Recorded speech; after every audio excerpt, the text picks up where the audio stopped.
Class. आज हम लोग बात करने वाले हैं यूनिट सेल के बारे में। एंड अगर हम लोग बहुत सारे यूनिट सेल को फॉर्मेशन करते हैं तो क्या कंपाउंड हमारे पास बन के आने वाला है, इस बारे में भी आज हम इस वीडियो के अंदर बात करेंगे। सबसे पहले हम लोग बात करते हैं यूनिट सेल की। तो पहले एक बार इसकी डेफिनेशन को देख लेते हैं। It is the smallest repeating unit in the space lattice which when repeated again and again in 3D form crystal solid। यहाँ अगर हम लोग बात करते हैं यूनिट सेल की तो आप इसको इस तरीके से इमेजिन कर सकते हैं कि किसी भी एक सॉलिड को अगर हम लोग थ्री डायमेंशन मतलब उसके सारे ही फेजेस को एक साथ देखने की कोशिश कर रहे हैं, तो उस पूरे सॉलिड के अंदर एक जो यूनिट होती है जो कि 8 एटम से मिलकर बनती है। यहाँ पे आप लोगों को याद रखना है, यहाँ पर एटम हम लोग यूज कर रहे हैं 8 एटम से जो मिलके बनती है उसको हम लोग बोलते हैं यूनिट सेल। यूनिट का मतलब होता है 1, यानी कि हम लोग कह सकते हैं कि किसी भी एक सॉलिड के फॉर्मेशन में जो एक स्मॉलेस्ट उसका यूनिट है वो एक यूनिट हम लोग यहाँ पर रिप्रेजेंट कर रहे हैं, जिसको हम लोगों ने रिप्रेजेंट किया है 8 एटम से। अगर हम लोग यहाँ पर बात करेंगे फेज की तो 6 यहाँ पर फेज होंगे। अगर हम लोग बात करेंगे कॉर्नर की तो 8 यहाँ पर कॉर्नर्स होंगे, और अगर हम लोग बात करेंगे वर्टेक्स की तो यहाँ पर 12 वर्टेक्स होंगे। इन बातों को आप लोगों को इसलिए याद रखना जरूरी है क्योंकि जब हम लोग यहाँ पर नंबर ऑफ एटम यानी कि नंबर ऑफ कंट्रीब्यूशन निकालेंगे यूनिट सेल के अंदर, वहां इनकी जरूरत पड़ने वाली है। तो आप ध्यान रखिए, किसी भी एक सॉलिड के फॉर्मेशन के लिए जो स्मॉलेस्ट यूनिट लगती है उसे हम लोग बोलते हैं यूनिट सेल। अब हम लोग बात कर लेते हैं स्पेस लैटिस की। तो अगर हम लोग बात करते हैं स्पेस लैटिस की, पहले डेफिनेशन देख लेते हैं। The arrangement of showing how molecules, atoms or ions are arranged in different sides to form three-dimensional crystal are termed as space lattice। जैसा कि मैंने आप लोगों को कहा था कि इस एक यूनिट सेल की 6 फेज हैं, तो यहाँ मैं बोर्ड पर आप लोगों को इस समय एक फेज दिखा पा रही हूँ। तो आप देखिए कि ये एक यूनिट सेल है, ये एक यूनिट सेल है, ये एक यूनिट सेल है, ऐसे ही ये सब भी सिंगल यूनिट सेल की एक फेज है। यहाँ पर हम लोगों ने नंबर ऑफ यूनिट सेल को अरेंज कर दिया है। ये बिल्कुल इस तरीके से है कि आपने क्यूबिक बॉक्सेस को, बहुत सारे बॉक्सेस को एक साथ अरेंज कर दिया है, और अगर मैं सामने से उसको देखती हूँ तो एक बार में मुझे उनकी सिर्फ फ्रंट फेस दिखाई देंगी।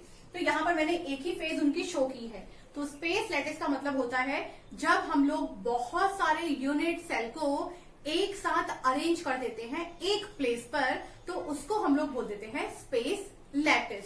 तो आई होप आप लोगों को क्लियर हो गया है कि यूनिट सेल क्या है एंड स्पेस लैटिस। अब हम लोग बात करने वाले हैं different type of unit cell की। जैसा कि हम लोगों ने अभी बात कर ली है कि यूनिट सेल के अंदर 6 फेजेस हैं और 8 एटम का कंट्रीब्यूशन है, लेकिन कुछ यूनिट सेल्स ऐसे होते हैं जहां पर कंट्रीब्यूशन ऑफ एटम्स डिफरेंट होते हैं। तो उसी के लिए हम लोग आज यूनिट सेल कितने टाइप के पॉसिबल हो सकते हैं उसके बारे में बात करेंगे। सबसे पहले हम लोग बात करते हैं सिंपल क्यूबिक यूनिट सेल की। तो जैसा कि नाम बता रहा है सिंपल क्यूबिक, यानी कि जो सिर्फ एक सिंपल क्यूब की फॉर्म में होंगे उनको हम लोग बोल देंगे सिंपल क्यूबिक यूनिट सेल। यहाँ पर अगर हम लोग बात करते हैं इस यूनिट सेल की, तो यहाँ पर contribution of atom, total number of atom रहेंगे 8। यहाँ पर टोटल नंबर ऑफ एटम रहेंगे 8। अगर हम लोग बात करते हैं कंट्रीब्यूशन की, तो किसी भी एक एटम को अगर हम लोग ले लेते हैं, अब देखिए यहाँ पर एक एटम है, मैं इस एक एटम को लेके चल रही हूँ। इस एक एटम का कंट्रीब्यूशन अपने ऊपर 4 लेयर के 4 एटम से, और अपने से नीचे इस एटम के नीचे भी एक और एटम अरेंज होगा स्पेस लैटिस के अंदर, तो वहां कंट्रीब्यूशन रहता है। तो अगर हम लोग बात करें 1 एटम कंट्रीब्यूशन की, तो यहाँ पर एक सिंगल एटम कंट्रीब्यूशन करता है 1/8। मैंने आप लोगों से कहा है एक सिंगल एटम ऊपर वाली सरफेस में 4 एटम के साथ और नीचे वाली सरफेस में भी 4 एटम, यानी कि टोटल 8 एटम के साथ कंट्रीब्यूशन करता है। इसका मतलब ये एक एटम 8 एटम के साथ साझेदारी को कंप्लीट कर रहा है। तो हमें क्या करना है, इस एक एटम को 8 पार्ट में डिवाइड करना है। तो ये बिल्कुल इस तरीके से है कि हम लोगों ने बात की है यहाँ पर किसी भी एक एटम की, उसके अंदर 1, 2, 3, 4, 5, 6, 7 और 8 पार्ट्स है। उसमें हम लोग एक पार्ट का कंट्रीब्यूशन निकाल रहे हैं कि कितना है। तो यहां से एक पार्ट का कंट्रीब्यूशन हो जाएगा 1/8।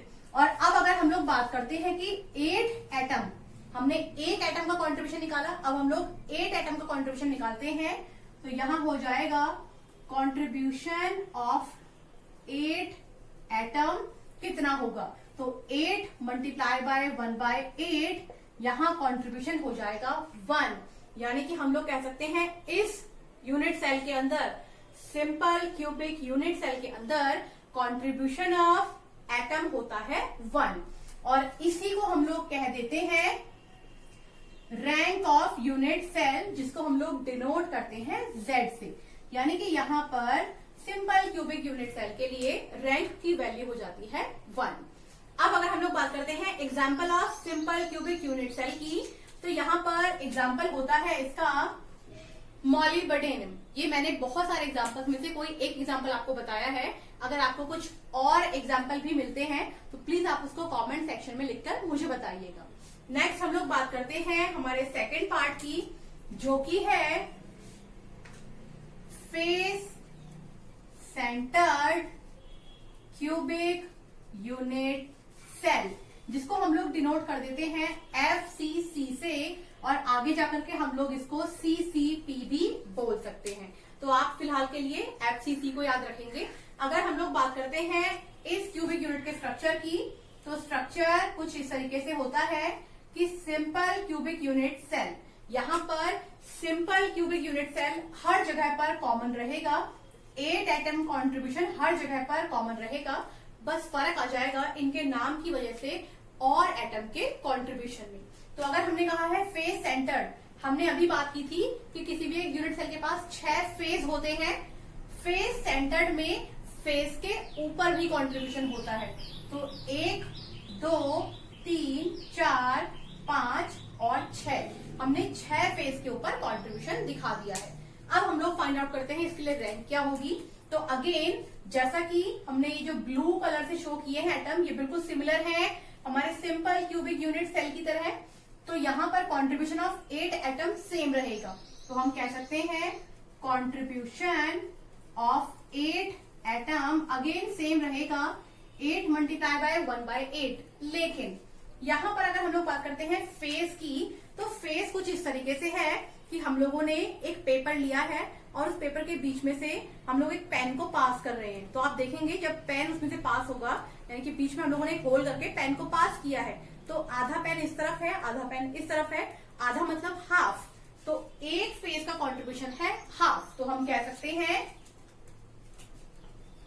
कंट्रीब्यूशन ऑफ 1 फेज एटम, यहाँ पर एक फेज पर एक एटम है, तो 1 फेज एटम की अगर मैं बात करूं तो वो हाफ का कंट्रीब्यूशन कर रहा है। हमारे पास नंबर ऑफ फेज है 6, तो हम कह सकते हैं contribution of 6 face is equal to 6 multiply by 1/2, ये हो जाएगा 3। हम लोगों ने अगर बात की थी कंट्रीब्यूशन यानी कि रैंक की, तो यहाँ रैंक आई थी 1, यहाँ पर रैंक आई थी 3। हम निकाल लेते हैं कि हमारे टोटल रैंक कितनी होगी। तो अगर टोटल रैंक की बात करते हैं, ये हो जाएगा 1 + 3 यानी कि 4।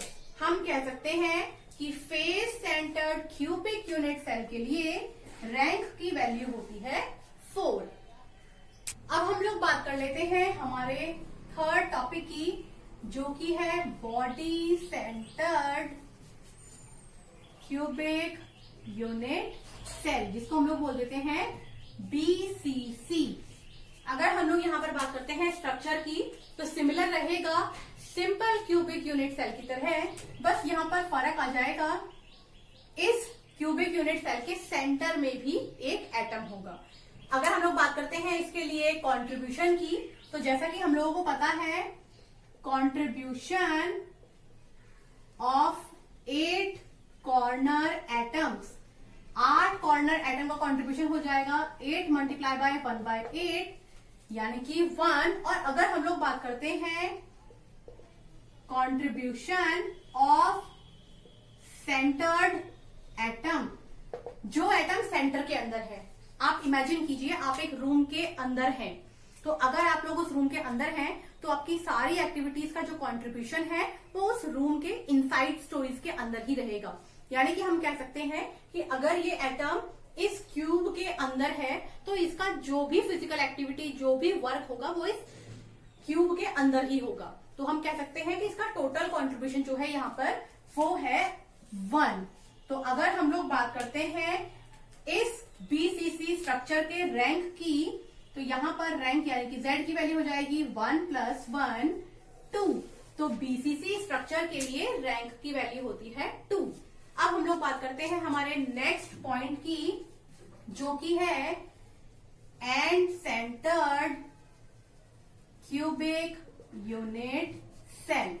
अगर हम लोग बात करते हैं end centred cubic unit cell की, तो जिस तरीके से हम लोगों ने फेस सेंटर के अंदर हर एक फेस पर एक एक एटम को डिनोट किया था, यहां पर हम लोग दो कोई भी ऑल्टरनेट फेजेस के ऊपर एटम को शो करेंगे। तो अगर हम लोग बात करते हैं यहाँ पर कंट्रीब्यूशन ऑफ एटम की, मैं एक अपर लेयर की बात कर रही हूँ और एक बात कर रही हूँ लोअर लेयर की। आपको ध्यान रखना है फेस सेंटर और एंड सेंटर में ये फर्क है। फेस सेंटर में 6 की 6 फेस के ऊपर एटम थे, जबकि एंड सेंटर के अंदर किन्हीं भी दो अपोजिट फेज को आप लेंगे और उनके ऊपर कंट्रीब्यूशन ऑफ एटम को निकालेंगे। अगर हम लोग बात करते हैं यहाँ कंट्रीब्यूशन ऑफ 8 कॉर्नर एटम, तो उनका कंट्रीब्यूशन हो जाएगा 8 × 1/8 यानी कि 1। और अगर हम लोग बात करते हैं फेस में एंड सेंटर की, तो आप देखिए यहाँ अभी हमने बात की थी कि एक फेज के ऊपर होगा हाफ, यहाँ पर 2 फेजेस हैं, हम लिख सकते हैं कंट्रीब्यूशन ऑफ 1 फेज। 1 फेज पे कंट्रीब्यूशन है 1/2 और कंट्रीब्यूशन ऑफ 2 फेज की अगर हम लोग बात करें, क्योंकि यहाँ पर 2 फेज के ऊपर कंट्रीब्यूशन है, ये हो जाएगा 2 × 1/2 यानी कि 1। तो अगर हम लोग यहां से निकालना चाहें कि इस यूनिट सेल के लिए रैंक क्या होगा, तो Z की वैल्यू होगी 1 + 1 यानी कि 2। तो जैसे हम लोगों ने बॉडी सेंटर के लिए वैल्यू निकाली है 2, ऐसे ही हमारे एंड सेंटर के लिए भी वैल्यू हो जाएगी। अब हम लोग बात करने वाले हैं एडिशनली एक और क्यूबिक यूनिट सेल की, जिसके बारे में कॉम्पिटिटिव एग्जाम्स में भी बहुत बार पूछा जाता है, जिसको हम लोग बोलते हैं हेक्सागोनल क्यूबिक यूनिट सेल, जिसको हम लोग कभी कभी HCP भी बोल देते हैं। अगर यहाँ बात करेंगे हेक्सागन, हेक्सागन मतलब 6 कॉर्नर, इसके ऊपर वाली लेयर पे 6 कॉर्नर हैं और इसके नीचे वाली लेयर पर भी 6 कॉर्नर्स हैं। तो यानी कि हम कह सकते हैं टोटल नंबर ऑफ कॉर्नर्स यहाँ पर हैं 6। अगर हम लोग बात करें कॉर्नर की, तो यहाँ पर 12 कॉर्नर, 6 ऊपर और 6 नीचे, तो ये हो जाएंगे 12 कॉर्नर्स। अब अगर हम लोग बात करते हैं यहाँ पर एडिशनल एटम्स की, तो इसकी अपर लेयर के ऊपर एक एटम और इसकी लोअर लेयर के ऊपर एक एटम, यानी कि इनके पास फेस पर 2 एटम है। और अगर हम लोग बात करते हैं कि इनके फेस पर कितने एटम हैं, तो वहां पर एटम्स होते हैं 3। तो हम लोग कह सकते हैं कि इनके मिड के अंदर यानी कि सेंटर के अंदर 3 एटम होते हैं। तो अब हम लोग टोटल एटम्स के लिए कंट्रीब्यूशन निकालेंगे कि कंट्रीब्यूशन क्या होगा। अगर हम लोग बात करते हैं कंट्रीब्यूशन ऑफ 12 एटम्स की, तो यहाँ पर एक एटम का कंट्रीब्यूशन है 1/6 और साथ ही 12 का कंट्रीब्यूशन हो जाएगा 2। तो यहाँ पर कॉर्नर्स के एटम का कंट्रीब्यूशन हो जाएगा 2। अब अगर हम लोग बात करते हैं फेस सेंटर्ड एटम के कंट्रीब्यूशन की, तो हमारे पास 2 फेस सेंटर्ड एटम है, एक का कंट्रीब्यूशन हो जाएगा 2, तो 2 का कंट्रीब्यूशन हो जाएगा 1। अब अगर हम लोग बात करते हैं सेंटर एटम की, तो contribution of centred atom is equal to हो जाएगा 3।